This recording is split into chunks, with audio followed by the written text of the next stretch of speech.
Alright, so welcome back mga kanadik. And so for today, mag-ano lang tayo nito, unboxing and mag-install na rin tayo nitong ating bagong package galing Shopee. Pero bago yan, intro muna tayo.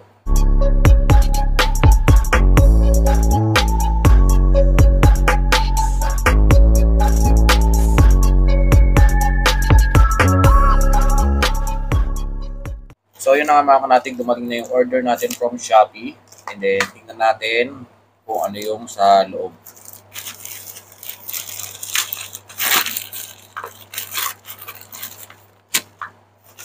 Yan, so ito na yun mga kanatig. Footrest para sa ating Honda Click, no? Yan. Bali, nabili natin to sa halagang 140 pesos. And then meron siyang, or available siya sa 5 kulay, no? Which is gold, silver, blue gold, or yung blue silver. Yan, bali 5 kulay ang pwede natin pagpilian dito. And then ilalagay ko na lang yung link ng item sa description, yung link niya sa Shopee, para kung magustuhan nyo or gusto nyo bumili, click nyo na lang yung link natin sa description box. Alright? So bali, ito siya, oh. Actually, naka-gold na ako na footrest or yung foot peg para sa ating Honda Click. Pero kasi ito kakaiba. Ayan, oh. Tsaka parang mas malaki siya compared dun sa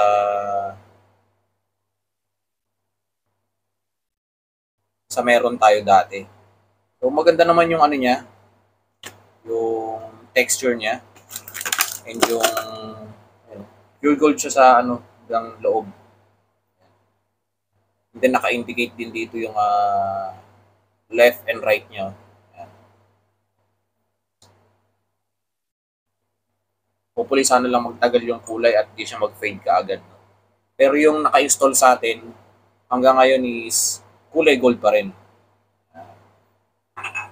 So ito na mga kanatik yung makakasama doon sa pagkakabili natin, no. Itong one pair ng ating foot peg, and then meron din siya mga components, no. Ito I think yung pinaka-pin niya. Dalawang klase yung pin, no. Isang mataba and then isang payat. Then ito yung spacer nung payat. Tapos ito yung pinaka sa ilalim. Then yung spring, bola, and then lock. So, kumpleto naman yung components niya. Kaya, highly suggested ko yung shop niya, no? Kasi, quality yung item, then kumpleto yung mga components niya. Alright? So, yan. Maganda siya mga kanatik. Lalo na yung texture niya pagkakahawak mo. Hindi siya yung may part na nakakatusok or matalim. Ito, smooth talaga siya. Tsaka,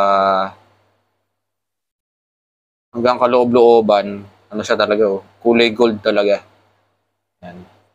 And then, kapag tinignan ko naman siya sa personal, hindi siya yung totally na madilaw or ma-orange. Kulay gold talaga siya, parang mga hang gold. Yan. So, subukan natin kung ano yung mga gamit natin dito, no? Kasi dalawang klase siya, eh. Isang payat, and then isang mataba. Pero I think ito lang ang mga gamit natin dyan, yung payat lang. Bali, ganito ang kakalabasan niya. Ito, So, yung payat, pag yung payat ang gagamitin nyo, lalagyan nyo siya ng spacer. And then, lalagyan nyo siya dito. Tapos, yung spring ang iuuna nyo. And then, at saka yung bola.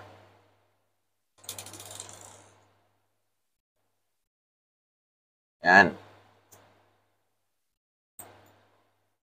Tapos ito, isi-set na lang natin to doon kung paano ang pwesto niya doon sa motor natin.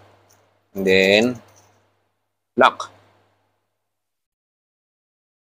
Pero kasi palayo sa atin, hindi na natin magagamit yung lock natin, and then itong pin niya dahil nakapin pala tayo ng hang. So makita natin kung paano install. Proceed na tayo dun sa motor natin. Let's go! Alright, so dito, unahin natin tanggalin itong seal clip niya sa ilalim ito. So, bali, gagamit tayo dito ng flat screw.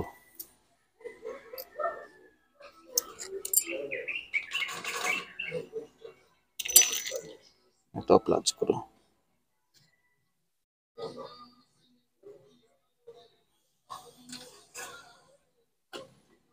Yan.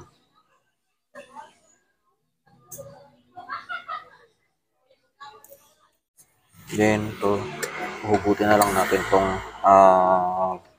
pin or bolt na ito. Then, pwede natin siya matanggal. Yan.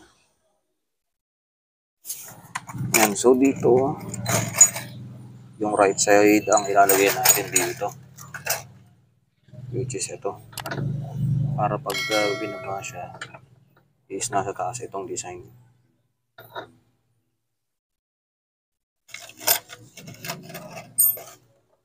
Lagyan na natin itong spring dito.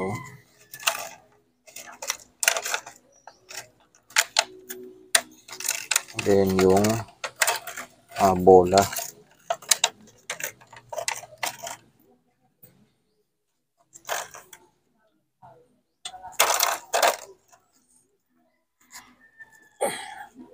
Gagamitin ko nga para itong spacer dito, no? Para walang alog yung bolt sa loob. Not unlike kasi dun sa dati is maliit lang yung butas niya, no? Kaya sakto lang yung bolt dito. Yan. So dito gagamitan natin siya ng spacer. Then tapos ito naman medyo alanganin tong ano.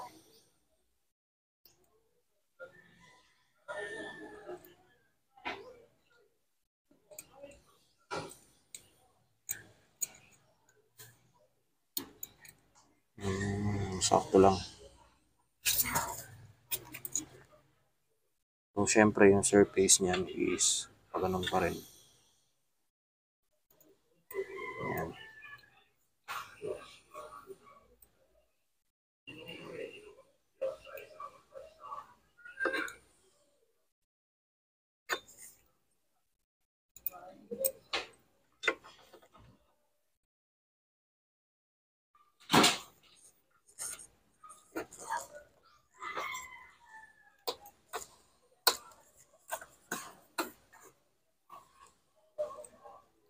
Pero masikip siya mga kanatik.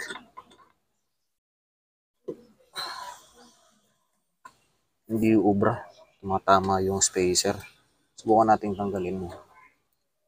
Tingnan natin kung hindi natin ilalagay.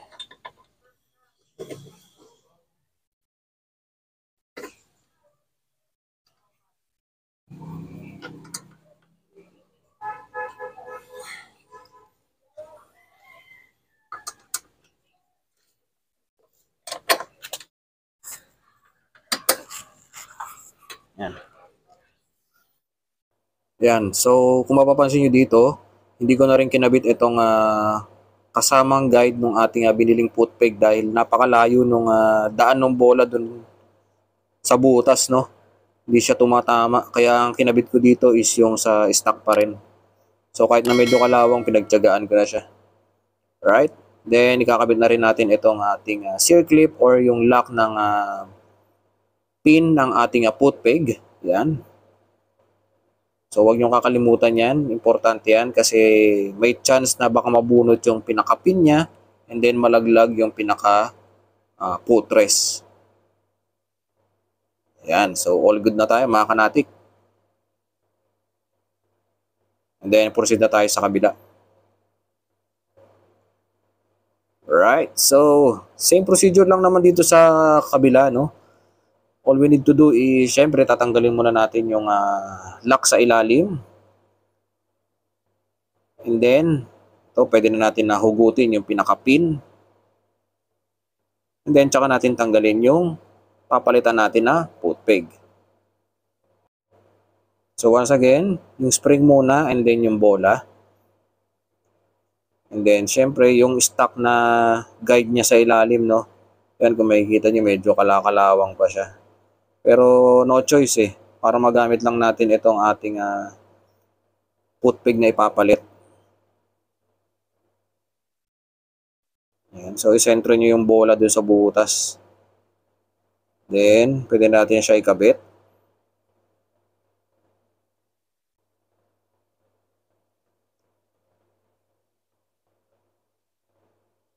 Actually, kahit ito nga lang, masikip na siya eh. Kahit di na natin gamitin yung spacer sa gitna ng bolt. All good siya kasi medyo masikip na rin siya.